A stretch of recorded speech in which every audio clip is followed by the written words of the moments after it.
jejak di dinding, diam-diam merayap. Datang seekor nyamuk. Loh, datang. Yang datang itu adalah rezekinya, makanannya. Elvitor, teman Anda menciptakan hari-hari penuh keindahan. Keren dan Assalamualaikum warahmatullahi wabarakatuh, Prof. Waalaikumsalam warahmatullahi wabarakatuh. Alhamdulillah sehat walafiat hari ini ya, Prof ya. Sehat. Alhamdulillah. Mudah-mudahan masih sehat keluarga dan dulur Elvitor dimanapun berada senantiasa dalam lindungan Allah. Amin. Diberikan kesehatan, kekuatan iman lahir dan batin, Amin, dan amin. tetap istiqomah. Amin ya rabbal alamin. Masya Allah. Baik, pada pagi hari ini, Prof, topik yang akan kita bahas masih melanjutkan Syekh Hatim Al-Asam atau bagaimana ini, Prof ya? Kita lanjutkan biar tuntas Mas Isan ya. Ini karena pelajaran berharga. Iya. Baik, kita mulai dengan salam dulu pada dulur Elvitor ya. Monggo. Assalamualaikum warahmatullahi wabarakatuh. Waalaikumsalam warahmatullahi Bismillahirrahmanirrahim. Alhamdulillahirabbil alamin. Allahumma shalli ala sayyidina Muhammadin wa ala alihi wa ashabihi ajma'in. Amma ba'du. Dulur Elvitor dimanapun Anda berada, ya, kita lanjutkan ngaji bareng pagi hari. Pelajaran yang didapat oleh Syekh Hatim bin Al-Asam ketika berguru kepada Syekh Syakir bin Al-Balkhi.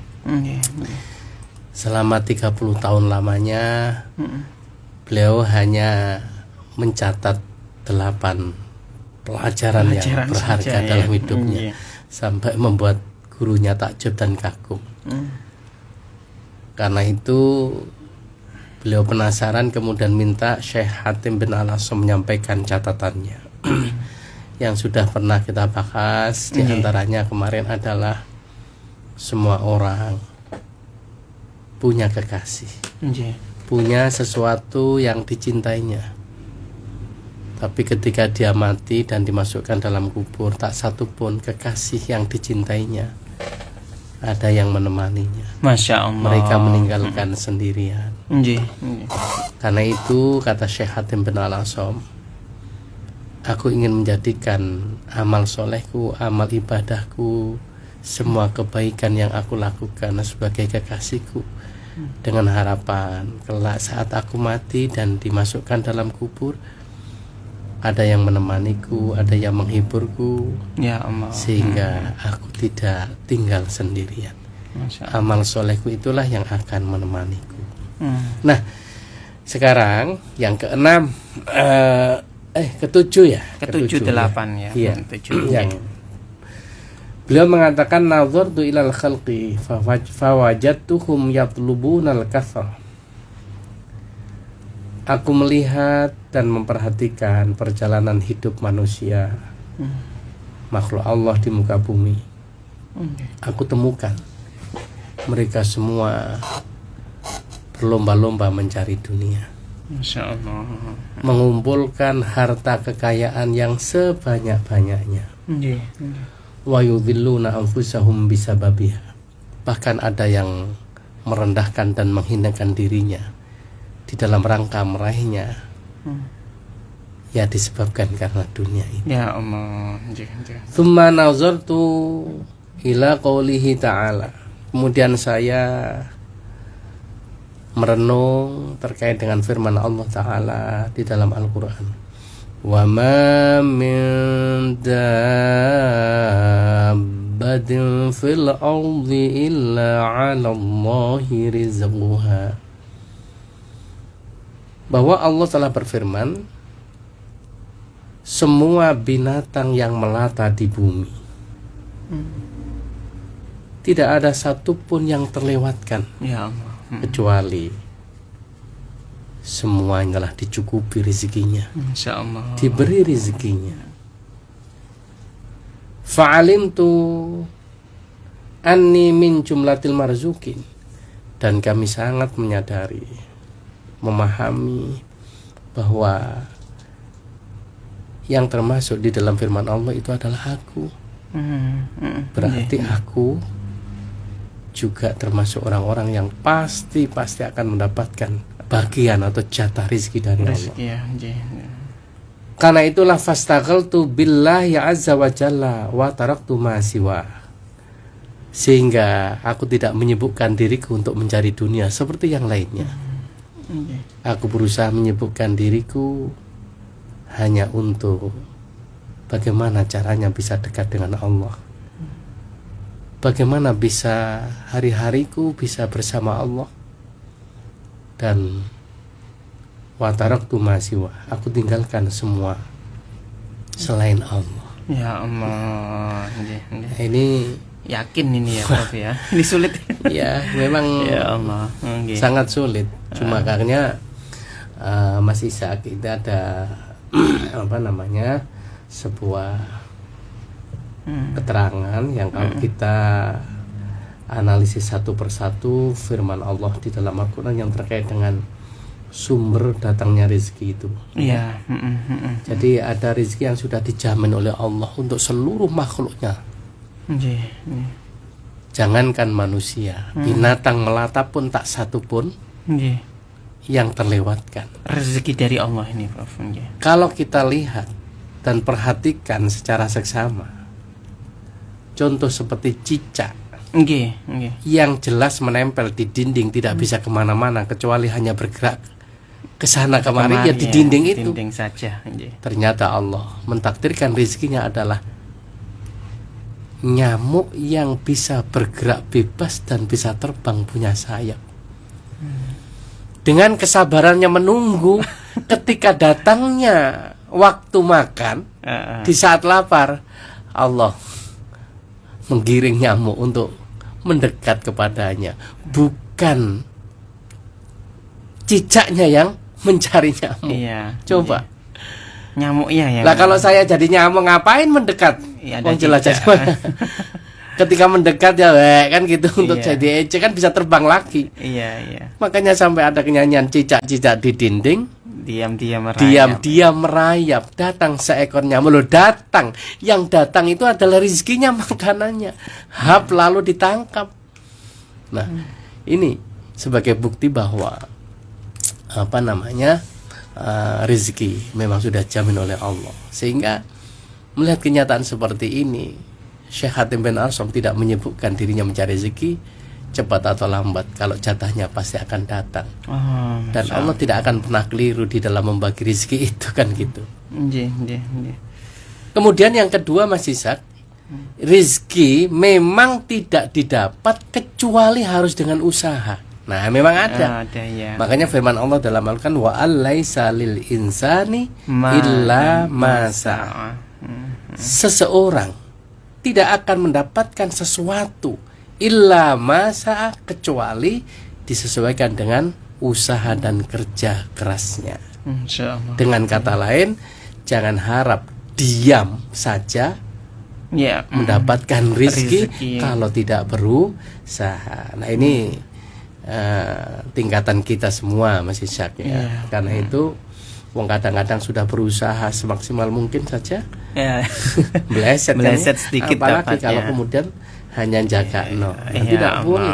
Karena memang ada orang-orang yang diperjalankan hidupnya oleh Allah harus usaha dan kerja keras baru akan mendapatkan rezeki. Wa laisa lil insani illa ma sa'a. Dia tidak akan mendapatkan sesuatu kecuali dengan usaha dan kerja keras. Ya Allah. Dan yang ketiga, memang ada rezeki yang didatangkan oleh Allah melalui ibadahnya, melalui ketakwaannya. Makanya dalam surat At-Tolak Allah berfirman, wa may yattaqillaha yaj'al lahu makhraja wa yarzuqhu min haitsu la yahtasib.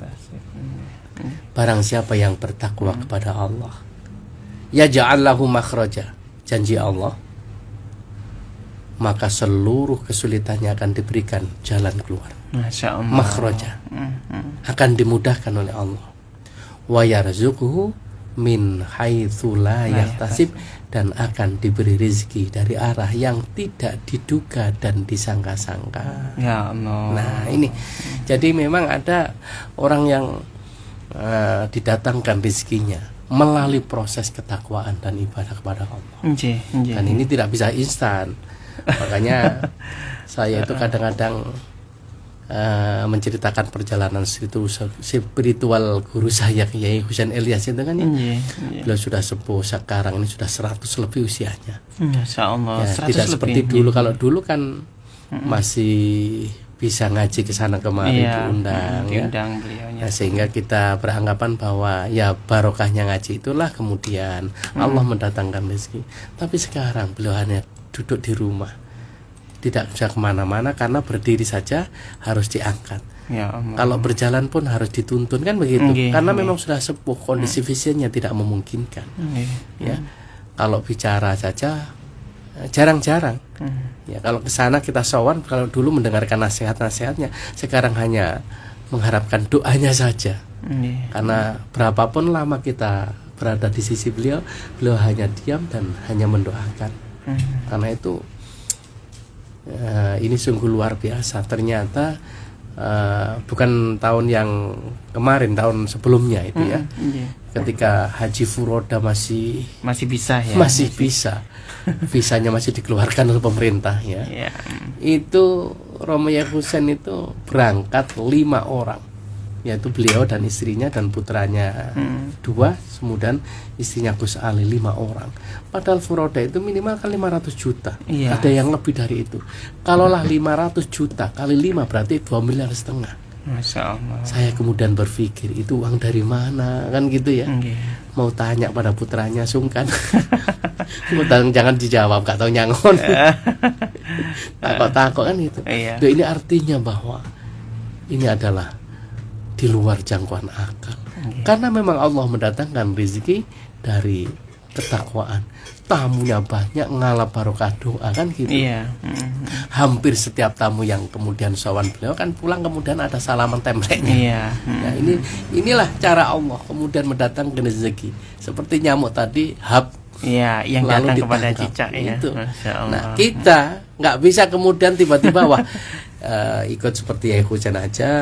Jadi kiai. Yang terus Quran di rumah kan memang bila tahun kan hafal Quran kan ya. Kemudian rajin ke masjid. Ya, terus ndonga nang Gusti Allah. Nggak usah nyambut gawe ya kaliran temenan. Jadi ada orang yang memang ditakdirkan rizki yang didatangkan oleh Allah. Bukan dia yang mencari rizki. Sebab apa? Karena ketakwaannya diberi rizki dari arah yang tidak diduga dan disangka-sangka. Kan gitu. Kemudian ada rizki yang didatangkan oleh Allah karena nikah. Karena nikah. Karena pernikahan. Ya. Di dalam firman Allah surat An-Nur ayat 32, Allah berfirman begini. Wa ankihul ayama minkum wassalihina min ibadikum wa imaikum iyakunu fuqara'a yughnihimullahu min fadli. Wa ankihul ayama minkum wassalihina min ibadikum wa imaikum. Dan nikahlah orang-orang yang bujangan, baik laki maupun perempuan, di antara kalian. Dan orang-orang soleh dari hamba-hambamu, laki maupun perempuan. Iyakunu fuqara, jika mereka adalah fuqara, fakir, tidak punya apa-apa, hurung nyambut gawe, jangan lantas dijadikan alasan untuk tidak menikah. Ya Allah. Sebab ya dengan menikah itulah nanti Allah sudah janji yughnihimullahu min fadli. Allah akan mencukupimu, akan memberikan kamu kekayaan, akan memberikan harta yang lancar, min fadli dari karunia Allah. Masya Allah. Ya. Makanya menurut ayat ini orang menikah itu tidak harus kerja dulu. Bisa jadi ketika mau nikah kemudian mencari kerja sulit, ngelamar ke sana mungkin belum ditolak ya, macam-macam ya tadi. Jangan lantas kemudian tidak menikah. Menikahlah. Siapa tahu rezekinya naik. Nah, barokah nikah itu yughnihimu. Nah, ini memang harus ada banyak ditanamkan dalam keyakinan ya. Karena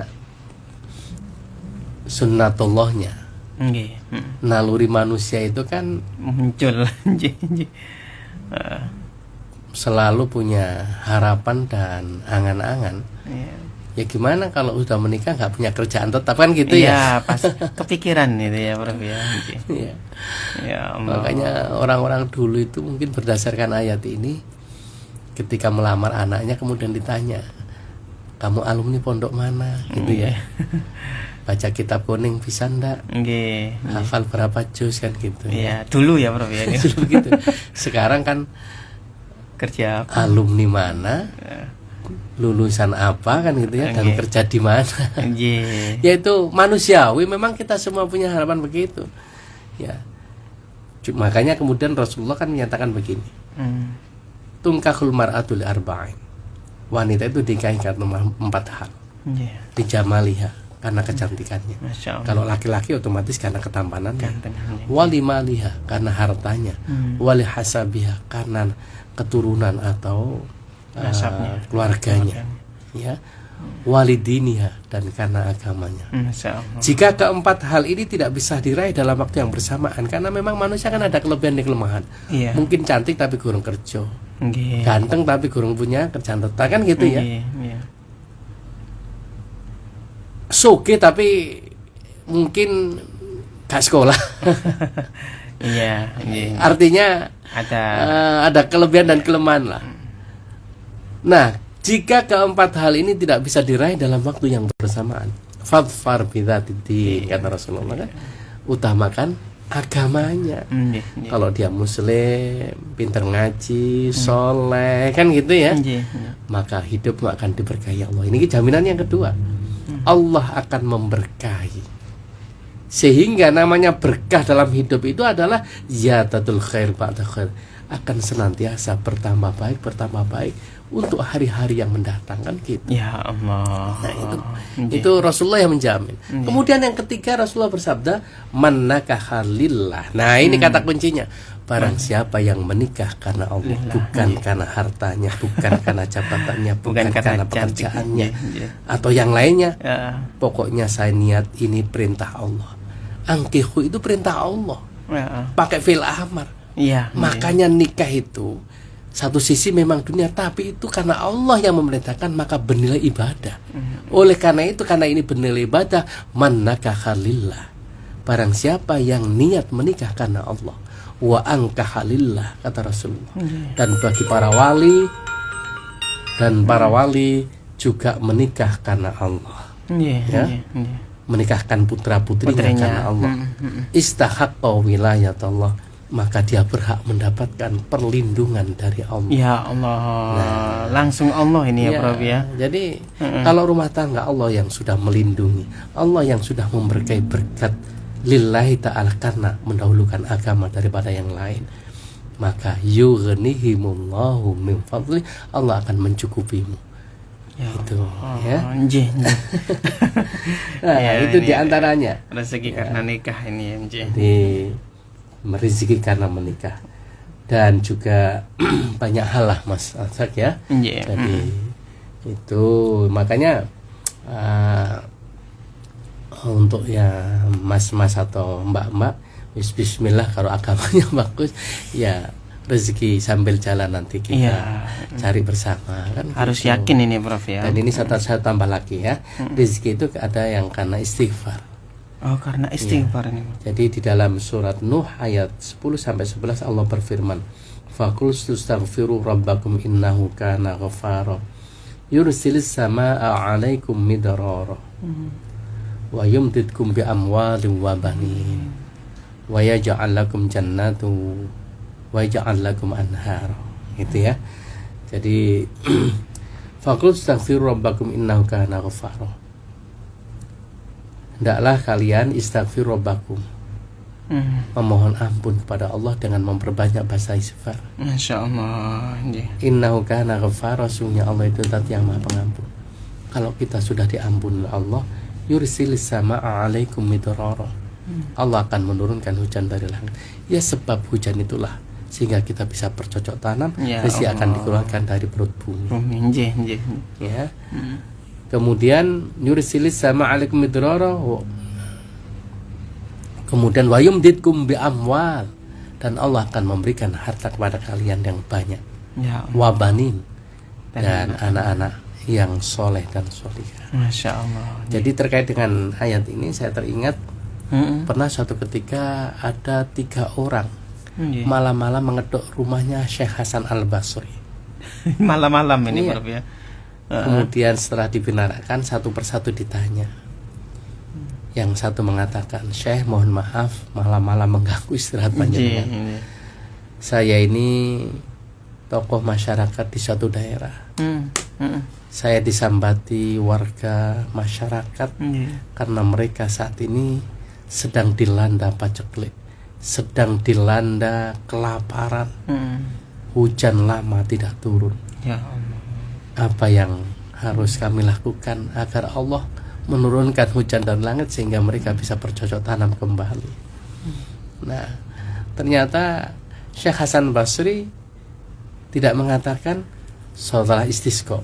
Karena bisa jadi karena dia tokoh masyarakat, seorang ulama, ya pastilah tahu bahwa istisqa itu sebagai salah satu cara yang dilakukan. Tapi kemudian beliau mengatakan, perbanyaklah baca istighfar, ajak semua masyarakat baca istighfar. Ya Allah. Seakan-akan beliau mengatakan, ya karena dosa yang belum terampuni itu Allah enggan menurunkan hujan kira-kira, Ya Allah. sehingga semua urusannya disulitkan oleh Allah. Yang kedua kemudian bilang, Syekh saya ini pedagang yang dulunya kaya raya.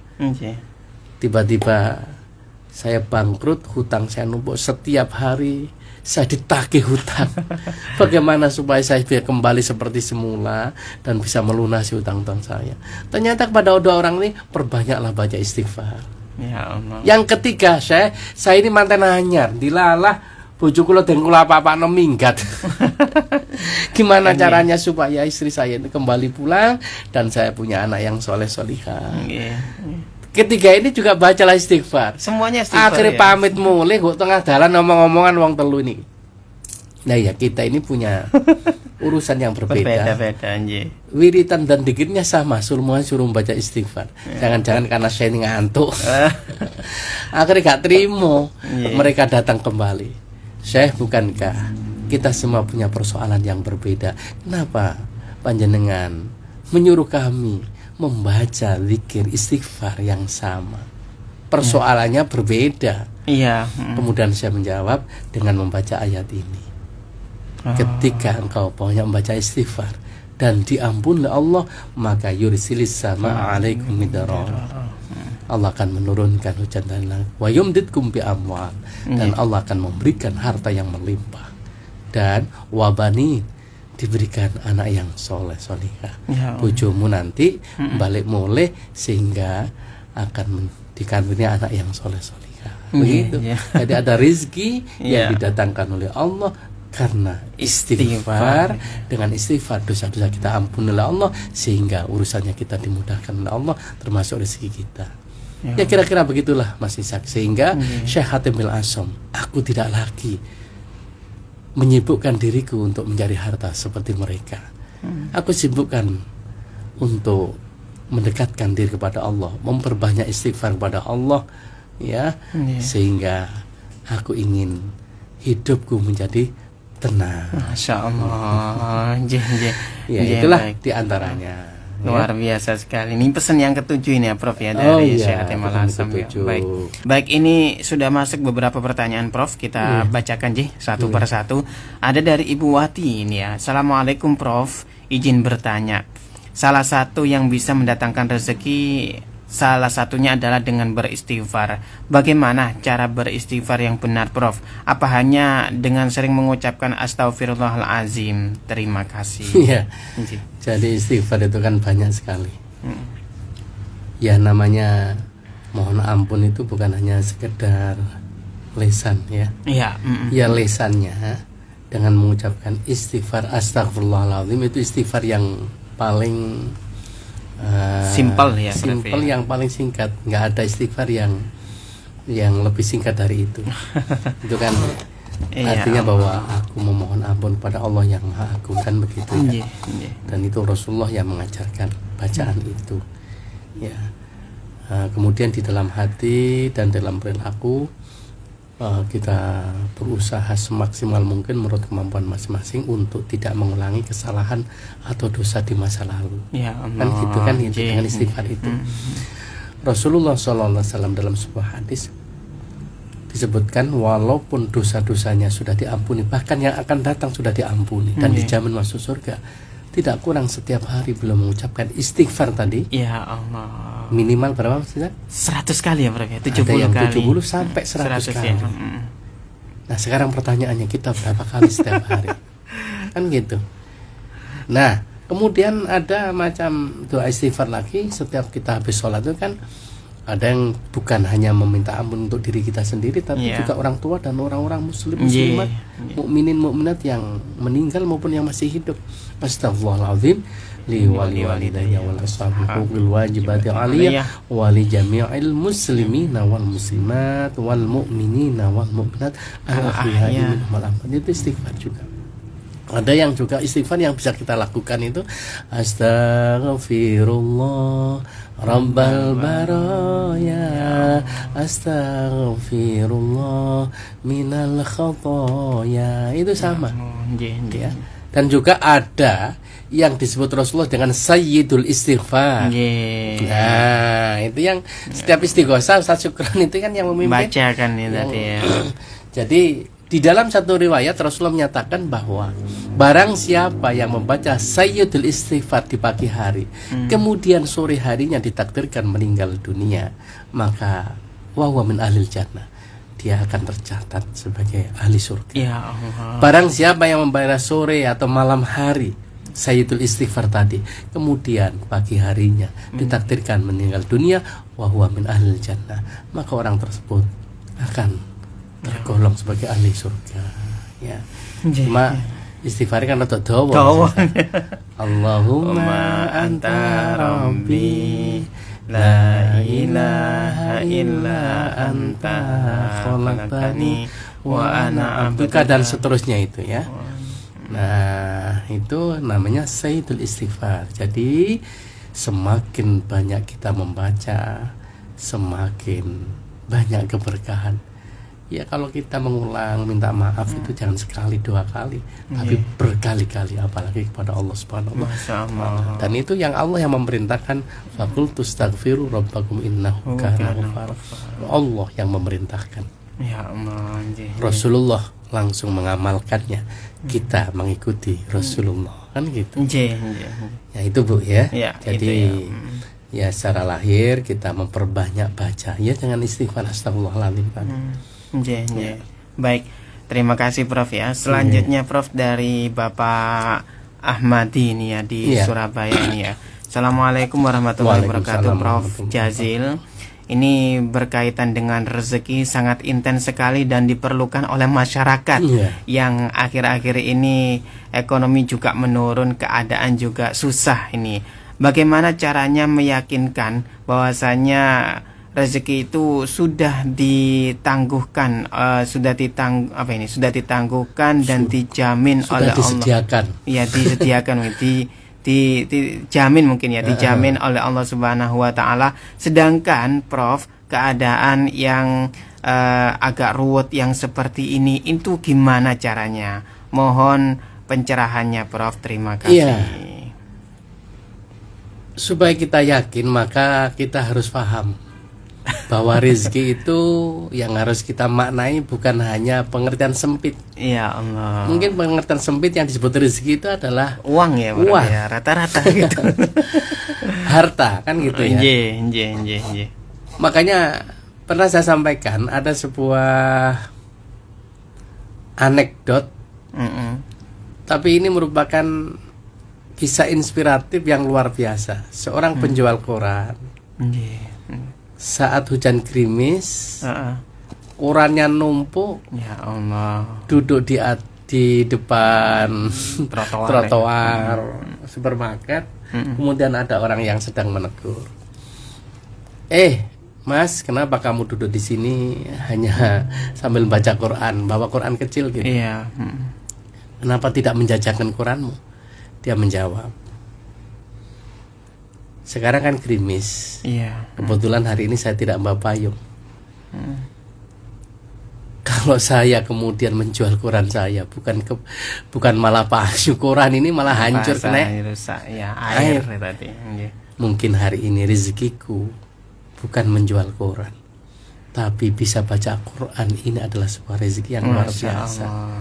Kesempatan yang diberikan oleh Allah dan saya memanfaatkan untuk membaca Al-Quran, ini adalah rezeki dalam bentuk yang berbeda.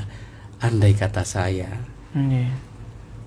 dalam kondisi terang dan menjajakan, mungkin tidak sempat membaca Quran seperti ini. Insyaallah. Jadi singirang melete ini rek. Sok suci gitu rasanya kayak Untuk kang Quran luar biasa. Itu kan luar biasa. Mungkin di santri masih sakit. Iya. Victor gitu. Gimana dengan anak-anakmu kalau sampai pulang nggak bawa rezeki, nggak bawa uang? Anakku sudah terbiasa lapar karena memang saya orang miskin. Ketika di rumah tidak ada yang bisa dimakan, mereka kemudian puasa sunnah. Ya Allah. Jadi daripada lapar nganggur, akhirnya sekalian diniati puasa. Mungkin rezekinya saat itu bukan berupa makanan, tapi diberikan kesempatan bisa puasa. Lo coba. Jadi ini adalah bentuk ilmu yang kemudian diamalkan dalam kehidupan sehari-hari. Dan memaknai rezeki tidak dalam arti sempit, tapi dalam arti luas. Diberikan kesehatan seperti ini di saat teman-teman seusia kita banyak yang meninggal dunia, dipanggil terlebih dahulu oleh Allah, kita kemudian diberikan hidup, diberikan kesehatan. Ini adalah bagian rezeki yang tiada tara. Karena itu dalam kondisi apapun kita harus mengucapkan alhamdulillah. Kan ya kembali kan selalu bilang gitu ya, alhamdulillah. Sedikit-sedikit. Kenapa? Karena ternyata tidak selalu rezeki itu berupa itu. Mungkin istri kita yang solihah, anak-anak yang solihah, rajin sekolah, yang punya prestasi, adalah rezeki dalam bentuk lain. Karena itu tetap belajarlah istighfar, tetaplah beribadah kepada Allah, jangan putus asa. Sehingga Syekh Ibnu Athaillah As-Sakandari dalam kitabnya Al-Hikam beliau mengatakan, la yakun ta'akhuru amadil atha ma'il khakhi fid du'a mujiban liyasika fahuwa dhamina lakal ijabah. Ketika Allah menunda apa yang menjadi keinginan dan doamu, apa yang menjadi usaha dan kerja kerasmu, jangan menyebabkan kamu putus asa karena tertunda nasar tersebut. Fahuwa dhamina lakal ijabah. Allah kan sudah janji pasti dijawab, pasti diruti. Kalau kamu kerja keras, pasti akan dikasih. Kan nanti gitu. Wa alaysa lil insani illa ma sa'a. Allah akan hanya memberikan kepada orang-orang bekerja keras, tapi kemudian dipandu dengan berdoa, kan begitu. Wa may yattaqillaha yaj'al lahu makhraja wa yarzuqhu min haitsu la yahtasib. Karena itu kita padukan, di samping usaha dan kerja keras, jangan lupa berdoa kan gitu. Ketika Allah menunda, jangan sekali-kali kamu mutung, gampang putus asa, gampang mengeluh. Sebab fawadhalim al ijabah, Allah sudah menjamin semuanya. Cuma fima yakhtaruhu laka la fima takhtaru nafsika. Apa yang tidak diberikan kepadamu itu tergantung pilihan Allah, bukan tergantung pilihan dan kehendak hatimu sendiri. Wa fil waqtil ladzi yuridu la fil waqtil ladzi turidu. Adapun kapan waktunya, itu menunggu waktu yang paling tepat. Menurut Allah bukan waktu yang kamu tentukan. Kalau kita nih iso sak-saknya kan ngono. Tapi Allah Maha tahu yang terbaik untuk kita. Makanya kemudian di dalam selanjutnya beliau mengatakan begini, mata atlaqallahu lisanaka bitalab fa'lam annahu yuridu ayyu'tika. Ketika lisanmu digerakkan oleh Allah untuk berdoa, untuk meminta, maka ketahuilah bahwa Allah hendak memberikan sesuatu yang anugerah yang luar biasa kepadamu. Ya Allah. Saya ulangi, ketika lisanmu digerakkan oleh Allah untuk meminta atau berdoa, berarti Allah hendak memberikan anugerah yang luar biasa kepadamu. Masya Allah. Jadi kalau kita itu pas punya persoalan, punya keinginan, kok malah males kan dongo, itu berarti Allah Allah akan semakin menjauhkan.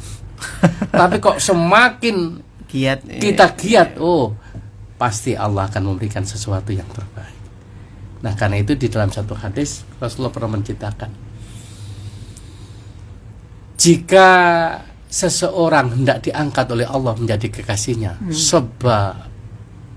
sabballahu anhu sabban, maka Allah akan memberikan cobaan, akan memberikan ujian kepadanya. Kan gitu. Jika Allah hendak menjadikan seseorang kekasihnya atau walinya, pasti akan diuji terlebih dahulu. Nah, ketika dia mengangkat tangannya untuk berdoa, kemudian malaikat Jibril bilang, sauta ma'rufin, sepertinya aku sudah kenal suaranya. Kok lama nggak pernah mengetuk pintu langit, sekarang tiba-tiba mengetuknya. Ternyata dia punya persoalan. Langsung kemudian bilang kepada Allah, malaikat Jibril ini, ya Allah, kabulkanlah hajatnya. Jadi Gusti Allah, ini urusanku, bukan urusanmu. Aku ingin mendengar suaranya, mendengar rintihannya, karena aku lama sudah merindukannya. Kalau sudah begitu, Allah akan memberikan yang lebih baik dari apa yang diminta. Singkat cerita Mas Ishak, kalau anak pengamen datang kepada rumah kita, terus sudah nyanyi, langsung kita kasih, itu biasanya recehan apa sing tuh api? Recehan. Dan gak ditutup kan nyanyi ini, langsung ngalih. Tapi kok seandainya suaranya bagus, pakaiannya rapi, apalagi mamen kok mau sholawat, Mas lanjutkan, nek suruh lanjutkan, itu pasti ada sesuatu yang tidak kita berikan, bukan recehan, kan gitu. Lebih. Apalagi kemudian wes nyanyi lagu mana, kan gitu. Tidak langsung dikasih, disuruh lagu yang berikutnya, itu berarti tuan rumah akan memberikan sesuatu yang lebih baik, bukan hanya recehan, kan gitu. Ketika kita berdoa dan langsung dikasih, itu pasti recehan. Tapi ketika kita berdoa dan kemudian terus memanjatkan zikir-zikir yang diperintahkan oleh Allah dan tidak langsung dikasih, berarti Allah menyimpan sesuatu yang hendak diberikan, dan itu pasti lebih baik dari yang kita minta. Masya Allah. Cuma kapan waktunya, itu tergantung Allah. Bukan kita. Nah, itulah Mas Ishak. Jadi kita memaknai rezeki jangan sempit ya. Sempit, tapi harus luas ya. Ya Allah. Gitu. Masya Oke, Allah. gitu. Itu aja Pak Ahmadi. Baik, Prof, ngapunten waktunya. Waktunya sudah habis ya. Cepat ya. Mudah-mudahan suatu saat bisa ketemu kembali di bulan depan, dan tidak ada halangan untuk bisa silaturahim walaupun melalui udara. Dan mari kita akhiri dengan doa, mudah-mudahan semua urusan kita dimudahkan oleh Allah, baik rezekinya, kesehatannya, ya, istiqomahnya, dan mudah-mudahan rumah tangga kita semua dijadikan rumah tangga yang sakinah mawaddah warahmah. Anak-anak cucu kita diberikan kesehatan, kekuatan iman batin yang barokah dan istiqomah. Amin ya Allah. Minas sholihin minas sholihat. Al-Fatihah. Bismillahirrahmanirrahim. Alhamdulillah. Iyyaka na'budu wa iyyaka nasta'in. Ihdinas siratal mustaqim. Shiratal ladzina an'amta 'alaihim ghairil maghdubi 'alaihim waladdallin. Allahumma shalli 'ala Sayyidina Muhammad wa ala ali Sayyidina Muhammad. Alhamdulillah rabbil alamin. Rabbana ighfir lana wa liwalidina warhamhum kama rabbana shaghira. Rabbana atina nurana wa qina innaka antas syahid. Rabbana atina fid dunya hasanah wa fil akhirati hasanah wa qina adzabannar. Wa adkhilna jannata ma'al abrar ya aziz ya ghafar ya rabbal alamin. Sallallahu alaihi Sayyidina Muhammadin walhamdulillahi rabbil alamin. Assalamualaikum warahmatullahi wabarakatuh. Waalaikumsalam warahmatullahi wabarakatuh.